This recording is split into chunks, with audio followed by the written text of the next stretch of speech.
Hi, Alex Forte here, The Art of Simple Golf. I am on a quick pit stop in the UK and I caught up with my buddy here, Alistair Davis. Now we have a really cool lesson for you and it's about head movement, right?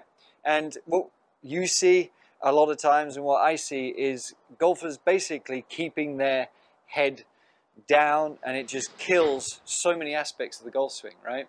Yeah. What problems is keeping the head down and keeping the chest down?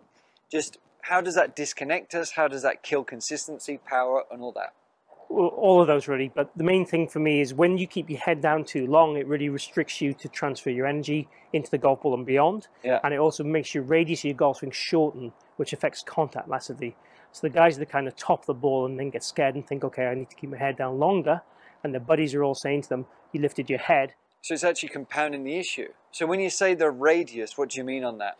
Well, if you imagine if you have your radius at the start of your golf swing from kind of your left shoulder to the club head, and it's obviously resting on against the floor, if my radius was to shorten by my arms bending, the club then raises up from the ground. Well, we've changed from, like, we're starting out in this position. So as soon as you alter that, even by, I mean, like a centimeter, your shots are affected drastically, aren't they? Obviously, you could bend over more when you're swinging and make that radius back up. Someone like Lee West would kind of do that. His arm bends. Well, we all, as kind of humans, adjust to our task a little bit, don't we? But when we have these overcompensations, it makes it harder to repeat, especially if you're not practicing 6 hours a day. Yeah. So what we tend to see a lot in the lesson tee and on you know, obviously with golfers on the golf course is when they keep the head down too long, these arms then have to bend. Yeah. Because obviously there's no room for them and the body's not rotating. And when the body stops rotating, the hands then become more active because the acceleration passes through to the next link in the chain. So we get a lot of what I call club head throwaway and a lot of excessive wrist extension, which gives us very poor control of the club head from a point of view of a good player element in your kind of golf swing, if you look at that. Right. And then from the higher handicap situation, obviously if the head stays down too long, we don't transfer the weight forward, so our low point of our golf swing tends to be either too early or we lose the radius.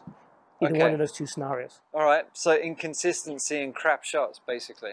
Yes. All right, so what can we do to, what drill, what are we looking for instead to sort of keep that radius going? Okay. One of the things I like to tell people to do is actually use their tops, the zips or buttons on the top, if they have such a thing.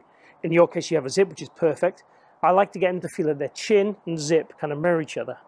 So when they're hitting the golf shot, if I stand to the side here, as I'm swinging through, I want to try and get my chin and zip to match each other and marry each other during the shot. So the drill would be a kind of half-powered swing and try and get the chin and zip to follow each other. As if they're connected. As if they're connected. And they're moving at the same pace and time. So instead of being like here where we got separation, and this is something I do, and it's something you've kind of discussed with me. It's like, I don't know why I do it, but it's something I do. Maybe it comes from tennis a little bit, but even with tennis, I would have sort of stood up. So I still think it comes from the, you know, the incorrect natural tendency we all have is to like hit at the ball and kind of just stay down it in that way. So, all right. So if I really think about the zip and the chin being connected, I just want to feel there through the ball. Like at what point do I want that sensation? Is it before? Is it just after? Where? It's going to be before, ideally, but you know, I always